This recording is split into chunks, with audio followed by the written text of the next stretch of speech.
Hello बच्चों, welcome to our YouTube channel Career Planet. Myself Surendra Gurwani. Section C RBSC question series, question bank की series में section C हमारा चल रहा था, तो हम स्टार्ट करते हैं। देखो 7th क्वेश्चन पहले पार्ट में हमने किए थे। क्वेश्चन नंबर 8 देखो, for two potentiometer A and B potential difference and length is shown in following figure. Potential difference और लेंथ के बीच का ग्राफ जो है शो कर रहा है पिक्चर में, ये रहा। Which is more sensitive and why. इस ग्राफ से आपको पता है दो पोटेंशियोमीटर दे रखे हैं ए एंड बी। ग्राफ की हेल्प से आपको बताना है कि कौन सा पोटेंशियोमीटर ज़्यादा सेंसिटिव है। अब सेंसिटिविटी की बात करें पोटेंशियोमीटर की, तो पोटेंशियोमीटर की सेंसिटिविटी पोटेंशियल ग्रेडियंट पे डिपेंड करती है। पोटेंशियल ग्रेडियंट जितना ज़्यादा होगा पोटेंशियल पर यूनिट लेंथ, ठीक है, जितना ज़्यादा होगा पोटेंशियल ग्रेडियंट वो पोटेंशियोमीटर उतना ज़्यादा सेंसिटिव होता है, ठीक है। अब आपको दिख रहा है, देखो ग्राफ, मतलब पोटेंशियल ग्रेडियंट की बात करेंगे हम, सेंसिटिविटी डिपेंड करती है पोटेंशियल ग्रेडियंट पर। पोटेंशियल ग्रेडियंट होता है x, ठीक है, और सेंसिटिविटी की बात हो रही है, तो sensitivity directly proportional to potential gradient, ठीक है। और पोटेंशियल ग्रेडियंट यहाँ पर जो ग्राफ दे रखा है, ग्राफ है v और l का, तो पोटेंशियल ग्रेडियंट होता है स्लोप ऑफ VL ग्राफ का स्लोप निकालेंगे तो x आएगा, ठीक है। अब यहाँ पर दो ग्राफ दे रखे हैं, देखो B का ग्राफ है, A का ग्राफ है। ज़्यादा एंगल किसका है? ज़्यादा एंगल होगा आपका A का, ठीक है, और कम एंगल है B का, तो किसका स्लोप ज़्यादा है? A का। सो tan theta mean slope of A is greater then tan theta means slope of B graph. That means potential gradient of XA is greater than potential gradient of XB. So which is more sensitive? More sensitive होगा A. So A is more sensitive because its potential gradient is high. Its potential gradient is more than A. A is more sensitive. A is more sensitive. Why? Because its potential gradient XA, because potential gradient of A potentiometer is greater than potential gradient of B potentiometer, right? So first part है, अब देखो इसके 3 part हो गए, तो 1 mark का question मिलेगा आपको कंफर्म। सेकंड पार्ट बोला है B, why potentiometer is more suitable than voltmeter for measuring electromotive force of a cell। अब EMF मेजर करें, चाहे पोटेंशियल डिफरेंस पूछा है, why potentiometer is more suitable, because ये तो आपका ए पार्ट था। बी पार्ट का आंसर क्या होगा? बिकॉज पोटेंशियोमीटर, हम क्या लिखेंगे? Potentiometer, because potentiometer does not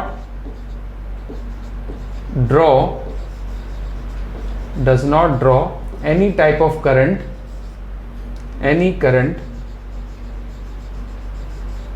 इसमें आपसे पूछा है which is more suitable for measuring electromotive force of a cell, तो हम लिखेंगे draw any current from cell. That's why potentiometer is more sensitive. ठीक है, दैट्स व्हाई आप लिखोगे because potentiometer does not draw any current from cell, that's why potentiometer is more suitable, while voltmeter always draws some amount of current from cell, ठीक है। Then C, how many joules are in electrical unit. Electrical unit होती है 1 unit. जो electrical unit है 1 unit, आपको ध्यान हो, ये होती है 1 किलोवाट आवर। 1 किलोवाट आवर को 1 यूनिट बोलते हैं हम, जो घरेलू यूनिट हम कहते हैं। डोमेस्टिक यूनिट जो बिजली के बिल में आती है वो है इलेक्ट्रिकल यूनिट। सो 1 किलोवाट आवर मतलब 1 किलोवाट का मतलब 1000 वाट। 1000 वाट का पावर का कोई भी इक्विपमेंट हम यूज़ करें फॉर 1 आवर, तब आपकी 1 यूनिट का बिल आता है। सो 1 यूनिट में कितने जूल होते हैं पूछा है, ठीक है। तो कितने जूल हम कैसे निकालेंगे? 1 यूनिट हो गया 1 किलोवाट आवर, तो 1 किलो का मतलब तो होता है 1000 वाट। 1000 वाट, किलोवाट तो हो गया, तो 1000 वाट। आवर की जगह हम लिखेंगे क्या? आवर के लिए लिखोगे आप 60 मिनट्स, या फिर आप कह सकते हो 60 × 60 सेकेंड्स, राइट। सो ये आ गया 6 इंटू 6 हो गया 36, फिर 0 हो गए 10 टू पावर 3 यहाँ से है और 2 वहाँ पर है, तो टोटल 5 0 हो गए और यूनिट आएगी वॉट सेकेंड। और वॉट सेकेंड को हम बोलते हैं joule, because joule per second watt होता है, तो वॉट सेकेंड क्या हो जाएगा जूल।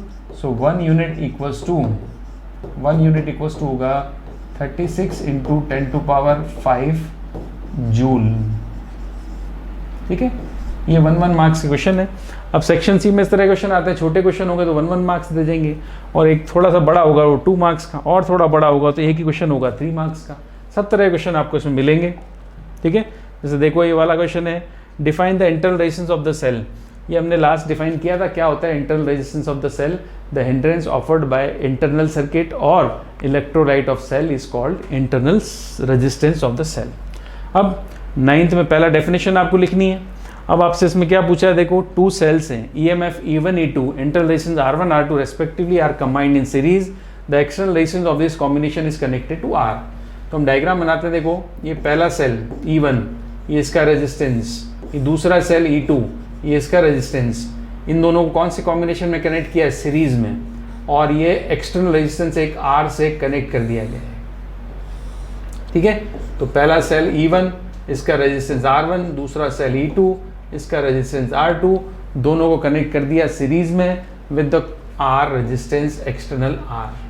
ठीक है, now find the value of current flowing in the resistance R, make clean combined combination diagram. तो ये कॉम्बिनेशन का डायग्राम है। करंट क्या फ्लो होगा, तो I करंट जो हमें निकालना है, I करंट होगा E इक्वलेंट, जितने भी सेल हैं उनका इक्वलेंट होता है E, और R इक्वलेंट सर्किट का R इक्वलेंट और E इक्वलेंट दोनों हमें निकालना पड़ेगा। ठीक है, तो E इक्वलेंट कैसे निकलेगा, यहाँ पर सीरीज कॉम्बिनेशन में है, सीरीज कॉम्बिनेशन में E इक्वलेंट का फॉर्मूला, E इक्वलेंट आ जाएगा, चलो दोनों अलग अलग निकाल लेते हैं पहले। तो E इक्वलेंट की वैल्यू आएगी E1 प्लस E2, ये हो गया E इक्वलेंट, क्योंकि सीरीज में ये प्लस ये माइनस, ये प्लस ये माइनस सपोर्ट कर रहे हैं इसलिए प्लस कर दिया, अगर पोलैरिटी चेंज होती तो माइनस कर लेते हैं हम। ठीक है, दूसरा R इक्वलेंट अगर हम देखें तो R इक्वलेंट दोनों रेजिस्टेंस सीरीज में है, इंटरनल रेजिस्टेंस तो R1 प्लस R2 हो जाएगा। और अगर आप देखोगे सर्किट का इक्वलेंट रेजिस्टेंस जो आएगा, तो ये तीनों सीरीज में है, R plus R1 plus R2, ये आ गया आपका R इक्वलेंट। ठीक है, तो आपके पास R इक्वलेंट मिल गया, आपके पास E मिल गया, तो आप करंट निकाल सकते हो, क्योंकि करंट का फॉर्मूला आपको पता है, I इक्वल्स टू क्या होगा, E equivalent upon R equivalent. तो E इक्वलेंट के लिए आएगा E1 प्लस E2, और R इक्वलेंट के लिए आएगा R plus R1 plus R2। ये करंट आ गया हमारे पास। ठीक है, तो ये करंट मिला, ये डायग्राम है और ये इक्वलेंट करंट होता है इसका। ठीक है, डेफिनेशन रेजिस्टेंस की हम पहले लिख चुके हैं, सेम है। नाउ नेक्स्ट देखो, derive the required formula by writing a method of finding the value of unknown resistance by meter bridge, make circuit diagram। तो सर्किट डायग्राम तो इस तरह से बना हुआ है, ये दिख रहा है आपको सर्किट डायग्राम। ठीक है, ये सर्किट डायग्राम है। इस सर्किट डायग्राम में आपको दिख रहा है कि की हमने ली है, ये की है, ये एक सर्किट हो गया, इसका मीटर ब्रिज का वायर होता है AB, जो 100 मीटर का वायर होता है। अब यहाँ पर ये कॉपर स्ट्रिप्स लगी होती हैं, 2 L शेप की, एक स्ट्रेट स्ट्रिप लगी होती है। टर्मिनल्स की बात करें तो यहाँ पे 1 है, ये 2 है, ये वाला टर्मिनल 3 हो गया, ये टर्मिनल 4 हो गया, और ये टर्मिनल 5 हो गया। ठीक है, जॉकी जो स्लाइड वायर पे जॉकी को स्लाइड कर सकते हैं इस वायर पर। ठीक है, तो ये सर्किट होता है मीटर ब्रिज का। सर्किट डायग्राम बना दिया, मेक सर्किट डायग्राम तो हो गया। अब derive the required formula by writing method finding the value. ठीक है, मतलब इसमें जो मेथड को राइट करते हुए इसका फॉर्मूला फाइंड करना है आपको। ठीक है, तो क्या मेथड है, देखो सबसे पहले आप क्या करोगे, क्लोज करोगे की के को। सबसे पहला अननोन रेजिस्टेंस जो मिलेगा, चलो अननोन रेजिस्टेंस की बात कर रहे थे पहले। सबसे पहले आप देखोगे अननोन रेजिस्टेंस जो आपको निकालना है, अननोन रेजिस्टेंस हमने लिखा x है। अननोन रेजिस्टेंस जो है x, अननोन रेजिस्टेंस x है, is connected any one gap। यहाँ पे 2 गैप होते हैं, एक होता है लेफ्ट गैप, एक होता है राइट गैप। 2 गैप है, इन एनी गैप हमने कनेक्ट किया राइट गैप में, is connected in right gap, जो राइट गैप है उसमें हमने कनेक्ट कर दिया x को। एंड रेजिस्टेंस बॉक्स, ये RB जो लिखा है ये रेजिस्टेंस बॉक्स है, resistance box is connected in left gap, left gap में हमने कनेक्ट कर दिया रेजिस्टेंस बॉक्स। ठीक है, क्लोज करोगे क्लोज की के, ठीक है, तो क्लोज करोगे की के को तो सर्किट में करंट फ्लो होने लगेगा, then current flows in the circuit. Then अब क्या करेंगे, ऑब्टेन बैलेंसिंग लेंथ, जो नल और जीरो डिफ्लेक्शन मेथड पर बेस्ड है। बैलेंसिंग लेंथ कब मिलेगी, जब डिफ्लेक्शन इन गैलोमीटर क्या होगा, 0 होगा। Obtain balancing length L by sliding jockey on meter bridge wire,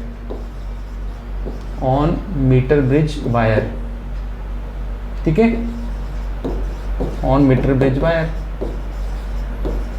अब जैसी ऑब्टेन होती है हमें बैलेंसिंग लेंथ, अब हमारा शुरू होता है यहाँ पर क्या बेसिक रिलेशन है, हमें पता है metre bridge it is based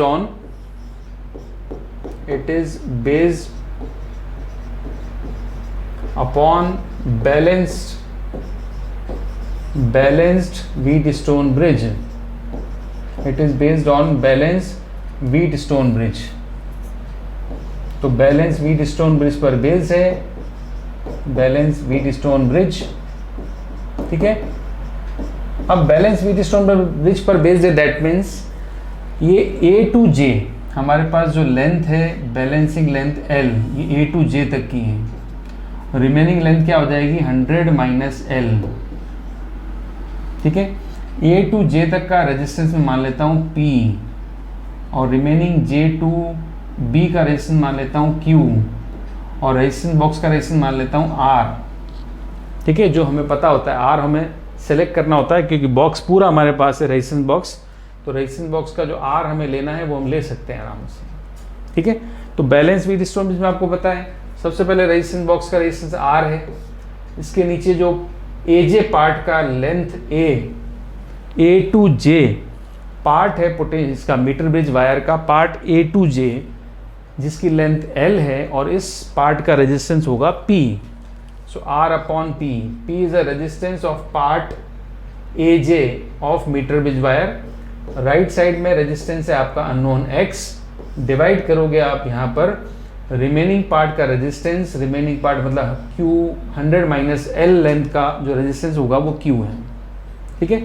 तो आप देखो यहाँ से R upon P X upon Q, तो यहाँ से X की वैल्यू निकालें तो X की वैल्यू आ जाएगी Q upon P into R, ठीक है। X की वैल्यू क्या होगी, Q upon P into R। अब Q is a resistance of part 100 minus L, because आपको पता है कोई भी रेजिस्टेंस का जो फॉर्मूला है, रेजिस्टेंस का फॉर्मूला आपने पढ़ा है, R इक्वल्स टू क्या होता है, रो L अपॉन A, ये फॉर्मूला होता है। तो रो L अपॉन A होता है, ठीक है। तो Q के लिए फॉर्मूला आएगा रो 100 minus L upon A divide by P के लिए फॉर्मूला आएगा रो L अपॉन A, और इनटू R तो है ही सही यहाँ पर, ठीक है।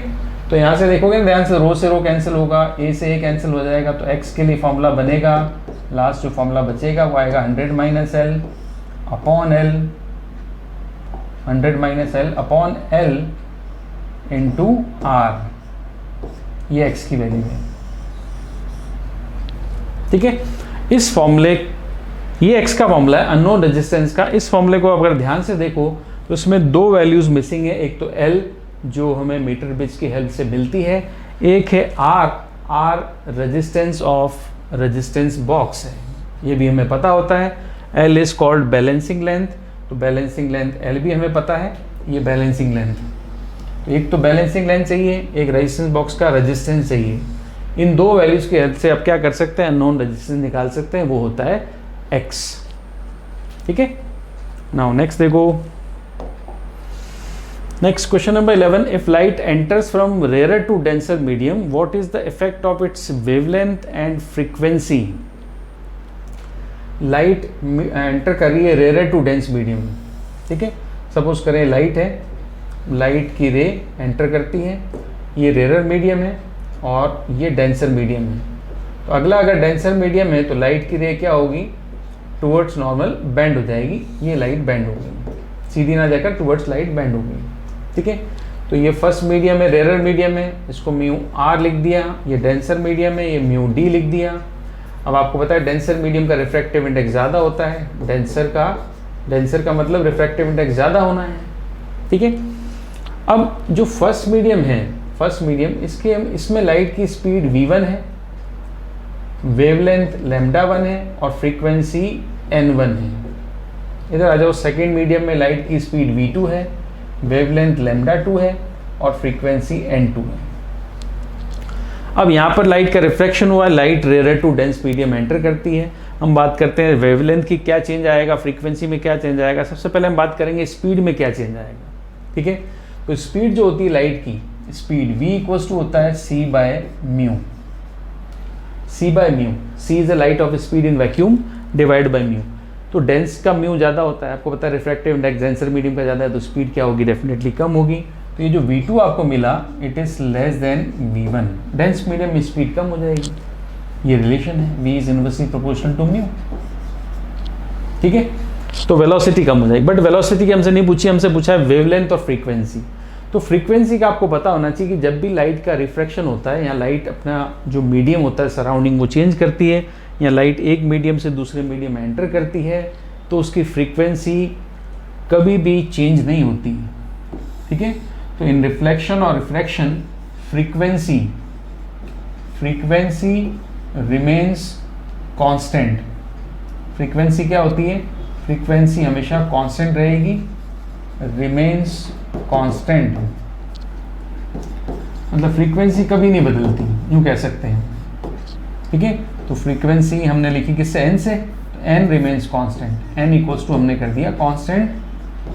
वाइल रिफ्लेक्शन और रिफ्रैक्शन, लाइट रिफ्लेक्ट होकर रिटर्न होकर जाएगी तो भी फ्रीक्वेंसी कांस्टेंट रहती है, और लाइट जब रिफ्रैक्ट होती है मीडियम चेंज कर लेती है तब भी फ्रीक्वेंसी क्या होगी, कांस्टेंट है. तो n अगर कांस्टेंट है that means n1 equals to n2 रहेगा. यहाँ पे जो फ्रीक्वेंसी वो सेम फ्रीक्वेंसी रहेगी, n1 इक्वल्स टू n2, ठीक है. अब फ्रीक्वेंसी चेंज नहीं हुई तो वेवलेंथ की बात करें, अब स्पीड तो चेंज हो गई ना, स्पीड तो क्या हो गई, कम हो गई, और फ्रीक्वेंसी सेम रही. तो लैम्डा पे इफेक्ट क्या होगा, लैम्डा पे इफेक्ट आएगा. लैम्डा का फॉर्मूला होता है v/n. हमने फिक्स कर दिया कि फ्रीक्वेंसी फिक्स रहेगी. तो अगर फ्रीक्वेंसी फिक्स रहेगी that means lambda is directly proportional to its speed. तो अगर सेकेंड मीडियम में स्पीड कम होती है तो लैम्डा भी क्या होगा, कम हो जाएगा. तो लैम्डा भी हमारा कम हो जाएगा. तो हम कह सकते हैं, अच्छा लैम्डा निकाल भी सकते हो आप, देखो λ1 इक्वल्स टू आएगा v1/n, ठीक है. λ2 की वैल्यू आएगी v2/n, लिख सकते हो इजीली, ठीक. ऐसे लिखोगे तो v2 is less than v1 because v2 is less than v1, right. क्योंकि रिफ्रैक्टिव इंडेक्स एग्जैक्टली गिवन नहीं है तो हम v2 का v1 के साथ रिलेशन तो नहीं निकाल सकते. बस ये v2 लेस है बिकॉज ये डेंसर है. सो v2 is less than v1 तो क्या होगा, λ2 इज ऑल्सो लेस देन λ1, ठीक है. तो frequency remains constant and wavelength decreases. Answer क्या लिखोगे, wavelength decreases when light enters from rare to denser medium, ठीक है. नाउ नेक्स्ट देखो, question number 12. If a lower half of convex lens is covered with opaque material, what will be the effect on the image formed by lens? Lens का अगर half part हम cover कर लेते हैं, बड़ा simple सा question है, important question है, कई बार पढ़ा होगा आपने. ये से फुल लेंस है. फुल लेंस क्या होता है, रेज जो जा रही हैं ऊपर भी जा रही हैं, नीचे भी आ रही हैं, ठीक है, और इमेज फॉर्म कर रहे हैं ऐसे, राइट. तो इमेज फॉर्म हो रही है यहाँ पर, ये आई है ना. अब क्या किया, जो लेंस का जो पार्ट है हाफ पार्ट वो हम कवर कर लेते हैं, ये प्रिंसिपल एक्सिस है. अब हाफ पार्ट मैंने यहाँ पे कवर कर लिया, इस तरह से कवर कर लिया, लाइट को जाने नहीं देना है, ठीक है। तो हाफ पार्ट कवर कर लिया तो हाफ लाइट तो चली जाएगी, मगर बाकी जो लाइट थी वो जा नहीं पाएगी, वो तो वापस लौट आएगी। तो इमेज जो बनाएगी ना लाइट, वो ये रेज बनाएगी, ये पहली इमेज और ये हाफ कवर करने के बाद इमेज। तो what will be effect of the image formed by lens. आप देखोगे कि इमेज जो बनी है आई डैश, अब इसका जो एपर्चर था, पहले देख रहे हो एपर्चर मतलब आपको दिख रहा है, इसका एपर्चर होता है, जो इसका एरिया होता है, डायमीटर होता है, इसको कहते हैं एपर्चर इफेक्टिव डायमीटर। इस डायमीटर के हिसाब से बहुत सारी रेस कलेक्ट कर रही थी, अब डायमीटर आपने कर दिया आधा, तो ये आधा डायमीटर करने से रेज अब कम लेंस में से पास होंगी। सो अब क्या होगा, what will be effect on the image form by lens. तो इमेज फॉर्म तो उसी जगह पे होगी जहाँ पहले फॉर्म हुई थी, बट उसकी इंटेंसिटी क्या होगी, डिक्रीज हो जाएगी। तो what will be effect on the image, तो हम इसमें लिख सकते हैं image formed on same place, image formed on same place, same position, same position, image formed on same position, क्योंकि कवर करने से उसकी फोकल लेंथ पर कोई इफेक्ट नहीं आएगा, इसलिए सेम पोजीशन पे इमेज बनेगी, बट क्या होगा, इंटेंसिटी डिक्रीज हो जाएगी, बट इंटेंसिटी डिक्रीजेस, ठीक है, ये इफेक्ट आएगा, ठीक है। थोड़ी सी कम ब्राइट बनेगी, ब्राइटनेस थोड़ी कम आएगी, थोड़ी सी डल इमेज बनेगी, क्योंकि लाइट प्रॉपर नहीं मिल पाएगी, आधी लाइट मिल पाएगी पहले से, ठीक। नाउ नेक्स्ट देखो, the radius of the curvature of the surface of convex lens of glass with focal length distance दे रखा होता है, फोकल लेंथ है, डिस्टेंस की जगह length, with focal length of 20 centimetre, ठीक है। तो फोकल लेंथ तो कितनी है, 20 सेंटीमीटर है, और रेडियस ऑफ कर्वेचर कितनी है, 18 है और 24 है, राइट। 18 है, 24 है, दो रेडियस कर्वेचर होती है लेंस की, of the lens. Find the refractive index of the glass, find the refractive index of the glass, ठीक है। तो लेंस का, सॉरी हाँ, लेंस का जो कांच का बना हुआ है, ग्लास का, तो ग्लास का या लेंस का रिफ्रैक्टिव इंडेक्स आपसे पूछा है, ठीक है। तो हम क्या करेंगे इसमें बताओ, लेंस का फॉर्मूला आपको पता है, लेंस का formula 1/f equals to mu minus 1/r1 minus 1/r2, इसको बोलते हैं लेंस मेकर्स फॉर्मूला, ठीक है। तो ये लेंस मेकर्स फॉर्मूला है। अब फोकल लेंथ कितनी है, कॉन्वेक्स लेंस है, फोकल लेंथ क्या होगी इसकी, पॉजिटिव होगी, और फोकल लेंथ हम रख देंगे पॉजिटिव, तो ये आ गया प्लस का 20 सेंटीमीटर, ठीक है। म्यू हमें निकालना है, तो म्यू माइनस 1। अब यहाँ पर 1/r1 माइनस 1/r2 करना है, तो r1 r2 की वैल्यू बता सकते हो, r1 की वैल्यू है 18 और r2 की वैल्यू है 24, ठीक है। तो r1 की वैल्यू 18, तो आप रखोगे r1 हमेशा प्लस 18 रखते हैं, माइनस, और r2 की वैल्यू हमेशा माइनस में रखते हैं, तो होगा माइनस 24, 18 हो गया और 24 हो गया, ठीक है। क्या लेंस के लिए आपको पता है, लेंस के लिए जो फर्स्ट सरफेस होती है इसकी रेडियस ऑफ कर्वेचर तो प्लस आएगी, r1 तो होती है प्लस, क्योंकि ये इस डायरेक्शन में होती है, जबकि r2 जो होती है वो माइनस होती है, वो इस डायरेक्शन में होती है। r1 का सेंटर इधर होता है C1, जो सेकंड सरफेस होगी लेंस की, ये वाली, ये मैंने यहाँ बनाई, इसका centre of curvature left side में होता है, तो r2 हमेशा माइनस में आती है, ठीक है। तो यहाँ से हमें क्या निकालना है देख लो, तो हमें यहाँ पे 1/20 फोकल लेंथ, ये प्लस की है क्योंकि कॉन्वेक्स लेंस है, इक्वल्स टू म्यू माइनस 1, ये आपका रखा हुआ, म्यू माइनस 1 की वैल्यू निकालेंगे तब हम म्यू की वैल्यू निकाल लेंगे। अब है 1/18 प्लस 1/24, ठीक है। तो 1/18 प्लस 1/24 आया। अब 18 और 24 का एलसीएम आई थिंक 72 आएगा, ठीक है। 72 मिल जाता है, 18 और 24 का एलसीएम 72, तो एलसीएम ले लेते हैं 72, तो म्यू माइनस 1 यहाँ पे ले लिया मैंने 72 एलसीएम, तो 18 × 4 होगा, तो ये 4 आएगा, और 24 इंटू 3 होगा तो ये 3 आ जाएगा यहाँ पर, तो 4 + 3 7 हो गया, ठीक है। तो 7/72 और यहाँ पे म्यू -1 और यहाँ पे 1/20 है, राइट। तो 7/72 हो गया, ठीक है ना, तो 1/20 हो गया, फिर म्यू -1 हमें चाहिए, वैल्यू चाहिए इसकी, तो हम क्या करेंगे इसमें आगे देखो, अगर म्यू -1 निकाल लें तो म्यू तो निकल ही जाएगा। चलो तो 7/20 क्रॉस मल्टीप्लाई कर लें, 72 को मैं यहाँ लिख दूँ, 7 को नीचे डिवाइड कर देता हूँ, तो म्यू -1 की वैल्यू मिलेगी मुझे, 72 को 1 से मल्टीप्लाई करना है तो ये 72 आ गया, और इस 7 को 20 से मल्टीप्लाई करना है तो 20 इंटू 7 आ गया, ठीक है।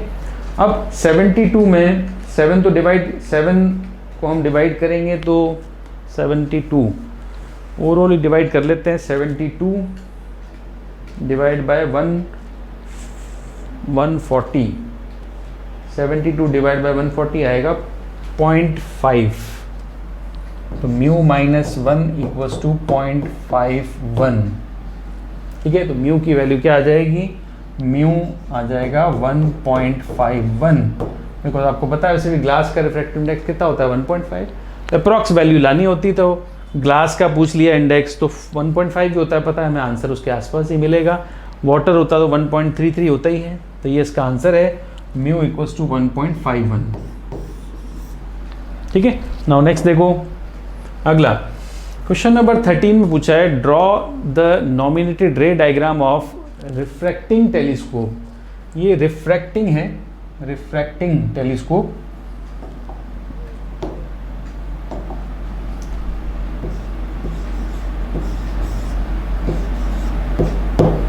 रिफ्रैक्टिंग और रिफ्लेक्टिंग दो तरह के टेलीस्कोप होते हैं। यहाँ पे बोल रहा है draw nominated ray diagram of refracting telescope, find the expression of its magnification power.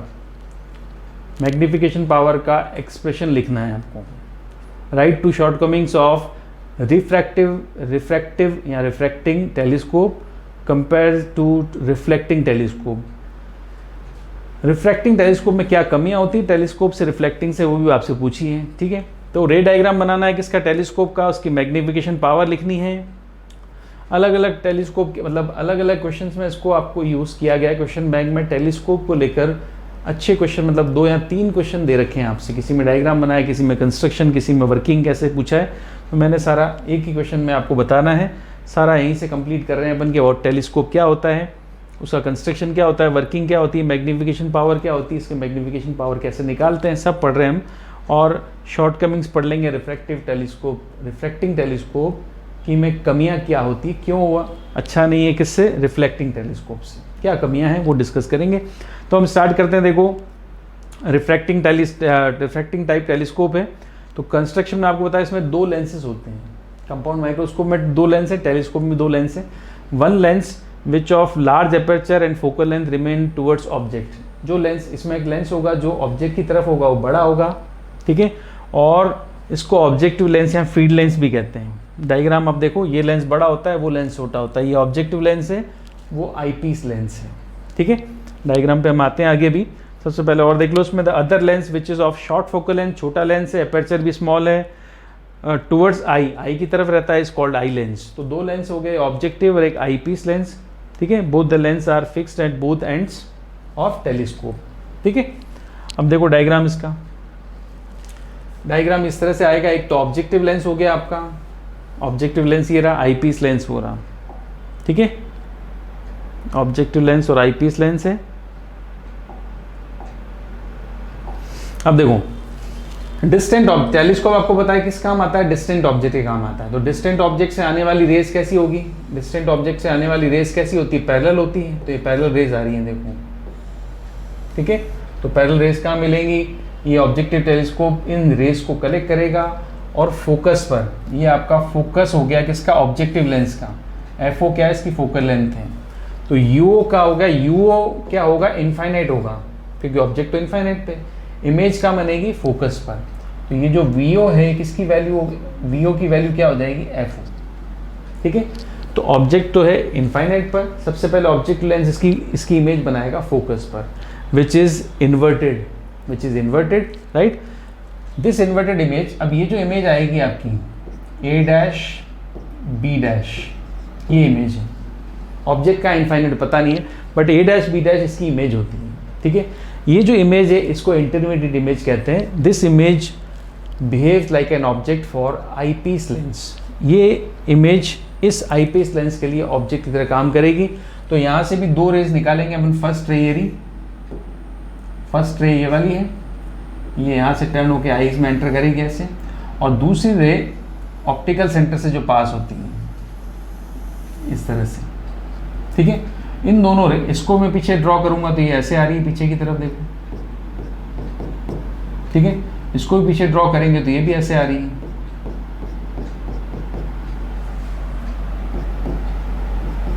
ठीक है। तो दोनों जो रेस जहां पे भी दोनों मिलती हैं, जहां पे भी दोनों रेस को हम जब पीछे ड्रॉ कर रहे हैं, जहां पे भी मिलेंगी ये, ठीक है, ये वाली रे पीछे की तरफ ड्रॉ कर ली हमने, ये वाली रे भी पीछे की तरफ ड्रॉ कर ली हमने। तो जहां भी ये रेस मिलती हैं, ठीक है, तो जहां पे भी रेज मिलेंगी, सपोज करिए रेज यहाँ पर मिलती है, तो फाइनल इमेज यहाँ बनेगी, that will be A double dash B double dash, ठीक है। तो फाइनल इमेज यहाँ बनती है, इसमें इन्फिनिटी वाली बात नहीं, फाइनल इमेज बन रही है आपकी, फाइनल इमेज बन रही है, ठीक है। तो फाइनल इमेज क्या होगी? Final image is A double dash B double dash, और ये ए डैश बी डैश क्या है? It is intermediate image which behaves like an object for eyepiece lens. तो ये डायग्राम आपको बनाना है, टेलीस्कोप का डायग्राम, दो लेंस बनाने हैं, ऑब्जेक्टिव आईपीस, इमेज कहाँ है, ऑब्जेक्ट कहाँ है, सॉरी ऑब्जेक्ट है इनफाइनाइट पर, ठीक है। ऑब्जेक्ट इनफाइनाइट पर है, डिस्टेंट ऑब्जेक्ट है, तो वहाँ से क्या आ रही है? रेज आ रही हैं। रेज लेंस से फोकस होगी कहाँ पे इकट्ठी होती है, कहाँ पे फोकस होंगी? फोकस पॉइंट पर, क्योंकि ऑब्जेक्ट इनफाइनाइट पे होता है तो इमेज फोकस से बनती है। तो एफओ पे बनने वाली इमेज अगले लेंस के लिए ऑब्जेक्ट है, और ये लेंस इस ऑब्जेक्ट की इमेज बना देगा यहाँ पर, which is A double dash B double dash, ठीक है। अब ऑब्जेक्ट का एंगल बनता है अल्फा, और इमेज का एंगल बनेगा बीटा, जो हम यहाँ पे भी ले सकते हैं, यहाँ पे भी ले सकते हैं, ये बीटा एंगल है, ठीक है, बीटा एंगल ये बनेगा। अब क्या निकालना है इसमें? ये फाइनल इमेज बन गई, तो हमें क्या निकालना है इसमें? हमें निकालना है इसकी मैग्निफिकेशन पावर, ठीक है। देखा है, देखो वर्किंग इसी कैसे, the parallel rays coming from the object situated infinity from the inverted real and small image a dash b dash at the second focus f naught. After refraction through objective lens, the intermediate image a dash b dash acts virtual object for eye lens. ये जो a dash b dash है ये eye lens के लिए object की तरह behave करता है, ठीक है। तो फाइनल इमेज बन जाएगी a double dash b double dash. अब बात कर रहे हैं मैग्निफिकेशन पावर की, मैग्नीफाइंग पावर या मैग्निफिकेशन पावर ऑफ टेलीस्कोप। ये जो भी इंस्ट्रूमेंट होता है, इंस्ट्रूमेंट की टेलीस्कोप है, माइक्रोस्कोप है, कंपाउंड माइक्रोस्कोप है, सबकी मैग्नीफाइंग पावर हम निकालेंगे। तो magnifying power of the telescope क्या होगी? एम से लिखेंगे, angle subtended by final image at the eye upon angle subtended by object at the eye. तो मैग्निफिकेशन पावर निकालने का फॉर्मूला है ये, इस तरह से, ठीक है। इसका हम दूसरा कह सकते हैं, एंगल सबटेंडेड की जगह हम इसको विजुअल एंगल भी कहते हैं। एंगल सबटेंडेड की जगह हम क्या बोलते हैं? इसको विजुअल एंगल। तो हम बोल सकते हैं विजुअल एंगल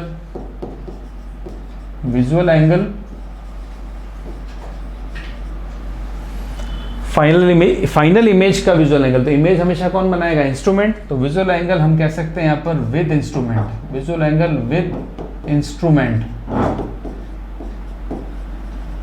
जो भी टेलीस्कोप है। और डिवाइड में आप लिखोगे visual angle without instrument.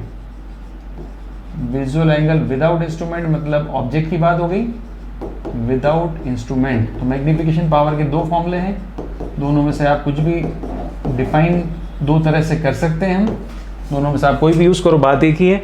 Angle subtended by final image और visual angle by instrument, angle subtended by object और कह सकते हैं विजुअल एंगल विदाउट इंस्ट्रूमेंट, जो यहाँ पे बीटा और अल्फा है, ठीक है, बीटा एंड अल्फा, राइट। तो बीटा अल्फा की वैल्यू हम निकालेंगे तो ये मैग्निफिकेशन होगा। तो बीटा और अल्फा, तो बीटा अल्फा की वैल्यू क्या होगी? देखो, बीटा अपॉन अल्फा। अब बीटा क्या होता है? टेन बीटा के इक्वल होता है। अल्फा क्या होता है? टेन अल्फा के इक्वल होता है। बिकॉज एंगल तो स्मॉल है, तो टेन बीटा को मैं बीटा लिख सकता हूँ, टेन अल्फा को मैं अल्फा लिख सकता हूँ। तो मुझे बीटा चाहिए या टेन बीटा चाहिए, एक ही बात है, ठीक है। तो डायग्राम में आप देखो बीटा और tan बीटा, बीटा से मुझे चाहिए तो बीटा चाहिए या tan बीटा चाहिए, एक ही बात है, ठीक है ना, बीटा चाहिए या tan बीटा चाहिए, एक ही बात है। तो ये एंगल है आपका बीटा, ये एंगल बीटा हो गया ये वाला। तो ये ट्राइंगल आपको दिख रहा है बीटा, ठीक है, और अल्फा की वैल्यू ये थी, तो ये एंगल ये भी हमने लिया अल्फा, ये एंगल अल्फा है आपका, राइट। तो ये जो वैल्यू है हमारे पास, ये इस ऑब्जेक्टिव लेंस का जो सेंटर है इसको मैं ओ से लिख रहा हूँ। आईपीस लेंस का जो सेंटर है, आईपीस लेंस का सेंटर जो है इसको मैं लिख रहा हूँ ओ डैश से, दो ओ लिए मैंने, ऑप्टिकल सेंटर कह लो, ऑब्जेक्टिव का ऑप्टिकल सेंटर है ओ, और आईपीस लेंस का ऑब्जेक्टिव का, आईपीस लेंस का जो ऑप्टिकल सेंटर है वो ओ डैश है, ठीक है। तो मैं ट्राइंगल अगर लूंगा तो ट्राइंगल से मुझे अल्फा और बीटा की वैल्यू लेनी है। अब बताओ tan बीटा, tan बीटा की वैल्यू क्या होगी, इस ट्राइंगल को ध्यान से देखना, ये ट्राइंगल है, ये वाला ट्राइंगल, ठीक है। अब इस ट्राइंगल में a dash b dash beta, tan beta equals to क्या होता है, परपेंडिकुलर होगा a dash b dash, base क्या होगा b डैश o डैश, ठीक है। तो देख लो यहाँ से वैल्यू निकालता हूँ, tan beta equals to perpendicular क्या होगा a dash b dash upon b dash o dash, right. अब मैं बात करूं अगर अल्फा की, तो tan अल्फा इक्वल्स टू क्या होगा, वही a dash b dash upon b dash o, ठीक है। ये वैल्यू होगी अल्फा की और ये वैल्यू होगी आपकी tan बीटा की, राइट। अब मुझे बताओ कि b डैश o कितना है, b डैश o ये आएगा FO, मतलब a dash b dash upon FO, और वो जो है हमारे पास tan बीटा में लिखा है मैंने a dash b dash upon b dash o dash, तो b डैश o डैश कितना है, F ही है ना, तो यहाँ पर FO आया, यहाँ पे F ही आया, a डैश b डैश तो कैंसिल होना है। तो सीधा आप देखोगे tan बीटा tan अल्फा दोनों की वैल्यू हमने निकाली, तो ये वैल्यू आ जाएगी FO अपॉन क्या आई, FO अपॉन UE लिखा है यहाँ पर, तो FO अपॉन FE लिख सकते हैं हम, FO upon a dash b dash हो गया अपॉन a डैश o, और a डैश b डैश हो गया अपॉन a डैश o। ये tan अल्फा है और ये tan बीटा है, इसमें a डैश लिखा हुआ, हमने b डैश लिया था, बेस हमने b डैश से लिया, b कर लेते हैं इसको, b डैश o डैश और b डैश o, तो डिवाइड करेंगे तो क्या मिलेगा हमें, a डैश o डैश नीचे चला गया और a o ऊपर आ गया, तो a डैश ना लिखकर हम लिख देंगे इसको b डैश o, और ये आ जाएगा b डैश o डैश, ठीक है।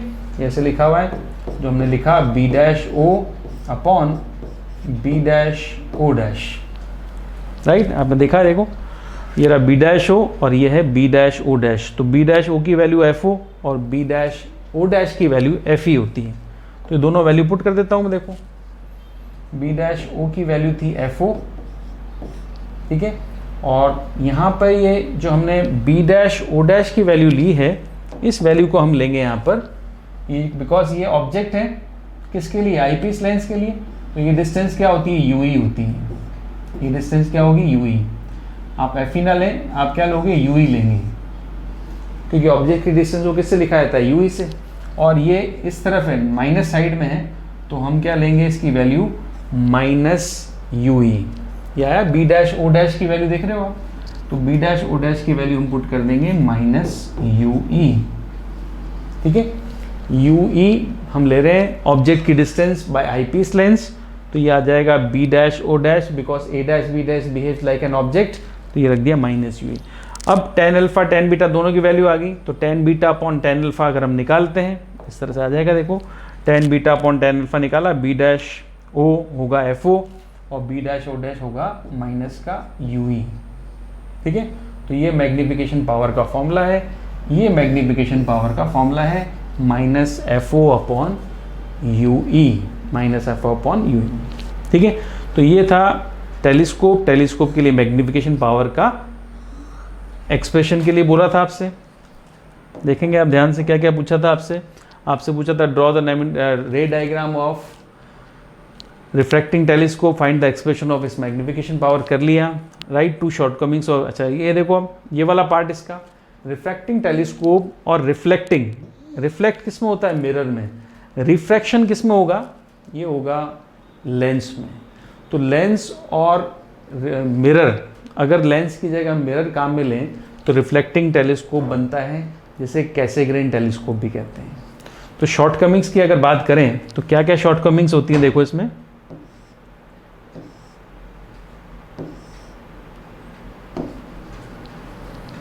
ये देखो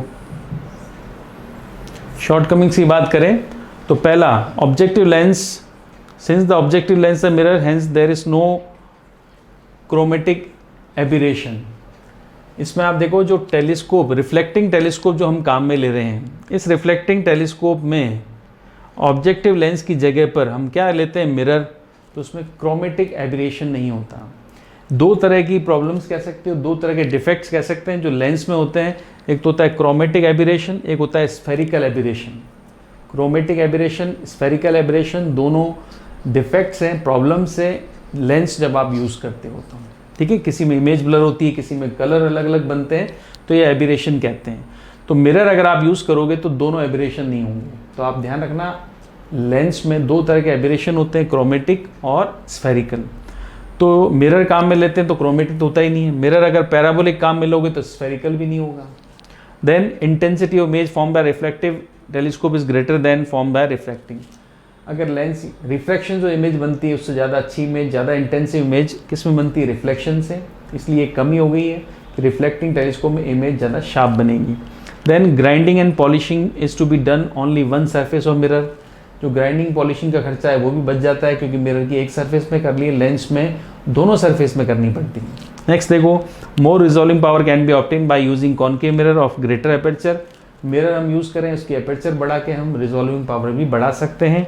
इसके अलावा weight of mirror is less, mirror हमेशा हल्का होता है, टेलीस्कोप में लगने वाले लेंस बहुत हैवी होते हैं, तो आपका ओवरऑल वेट भी घट जाता है, वेट कम हो जाता है किसका, रिफ्लेक्टिंग टेलीस्कोप का। रिफ्रैक्ट और जो रिफ्रैक्टिंग टेलीस्कोप है वो थोड़ा हैवी होता है, ठीक है। Hence the problem of mechanical assistance also reduced. तो मैकेनिकल असिस्टेंस की प्रॉब्लम टेलीस्कोप लेंस वाले में ज़्यादा होती है, मिरर वाले में कम होती है। हैंडलिंग ईजी हो जाती है, लिफ्ट करना ईजी होता है क्योंकि वेट कम हो जाता है। ये सब प्रॉब्लम्स हैं इसकी, ठीक है। नेक्स्ट आता है देखो डेफिनेशन, डिफाइन द फॉलोइंग। पहला आता है इसमें, ये अपने है TIR, टोटल इंटरनल रिफ्लेक्शन। हालांकि डिलीटेड में है, फिर भी क्वेश्चन दे दिया, हम पढ़ सकते हैं, कुछ ज़्यादा खास नहीं है, डेफिनेशंस ही हैं। कुछ डेफिनेशंस आपसे पूछी गई हैं डिलीटेड में से, तो आप डेफिनेशंस वगैरह तो आप कर ही सकते हो, ईजी हो जाएगा। टोटल इंटरनल रिफ्लेक्शन देखो, when the angle of incidence in denser medium increases, when the angle of incidence in denser medium increases after the critical angle, the light reflects to the same medium in place of refraction to rarer medium। हमें लगता है light का refraction होगा, but light reflect back हो जाती है in same medium में अगर उसका angle of incidence critical angle से ज़्यादा है। This phenomena is called total internal reflection. Generally हमें लगता है कि लाइट जो है डेंस टू रेयर जा रही है, तो डेंस टू रेयर में उसका क्या होता रहेगा, रिफ्रैक्शन होता रहेगा, रिफ्रैक्शन होता रहेगा। बट एक पर्टिकुलर एंगल के बाद लाइट डेंस टू रेयर में जाना बंद कर देती है और वापस डेंस टू रिफ्लेक्ट होकर वापस डेंस में आना शुरू कर देती है। This phenomena is called total internal reflection. और क्रिटिकल एंगल क्या होता है, the angle of incidence in denser medium with respect to which the angle of refraction is, angle of refraction in rare medium equals to 90 degree. जिस angle of incidence पर angle of refraction की value 90 degree आती है उसको कहते हैं critical angle. मैं थोड़ा डायग्राम बना के एक्सप्लेन कर दूं आपको, क्योंकि TIR अगर आपने नहीं पढ़ा हो तो बहुत इजीली आप इसको पढ़ सकते हो। डायग्राम में यहाँ बनाता हूँ, देखो ये डेंसर मीडियम है, ये रेयर मीडियम है, ठीक है। नॉर्मली जो रे डेंस मीडियम में आ रही, डेंस मीडियम से आ रही है, वो बाहर निकल जाती है। ये क्या हो रहा है, नॉर्मल रिफ्रैक्शन होता है। तो नॉर्मल रिफ्रैक्शन होते होते एक बार क्या होगा, एक ऐसा एंगल सेट होगा, एक ऐसा एंगल ऑफ इंसिडेंस सेट होता है जिसके लिए R की वैल्यू बढ़ते बढ़ते 90 हो जाती है। इस एंगल को बोलते हैं क्रिटिकल एंगल। तो क्रिटिकल एंगल एक फिक्स एंगल हो गया जिसके लिए R की वैल्यू कितनी है, 90 है।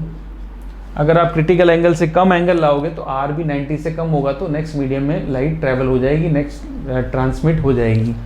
अब आपका एंगल कम कितना ही कर लो, आईसी से अगर कम होगा तो लाइट क्या हो जाएगी, रिफ्रैक्ट हो जाएगी।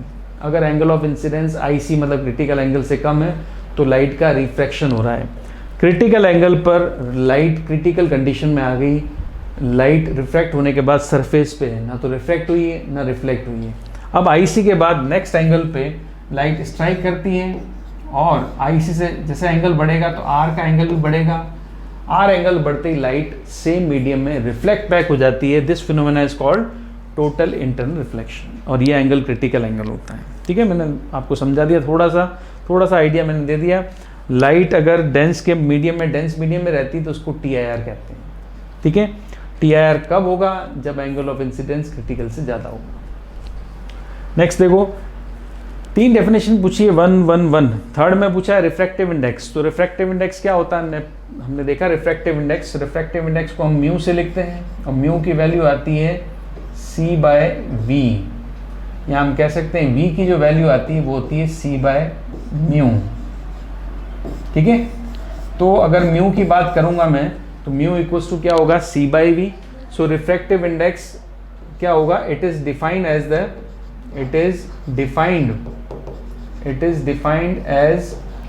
Ratio of velocity of light in vacuum. C किस में होती है, एयर में या वैक्यूम में। So it is defined as the ratio of velocity of light, here a mu equals to C/V, ratio of velocity of light in vacuum to the velocity of light in medium, velocity of light in medium। ठीक है, to the velocity of light in medium. So ये third definition थी हमारे पास refractive index की। Refractive index define as the ratio of velocity of light in vacuum to the velocity of light in medium.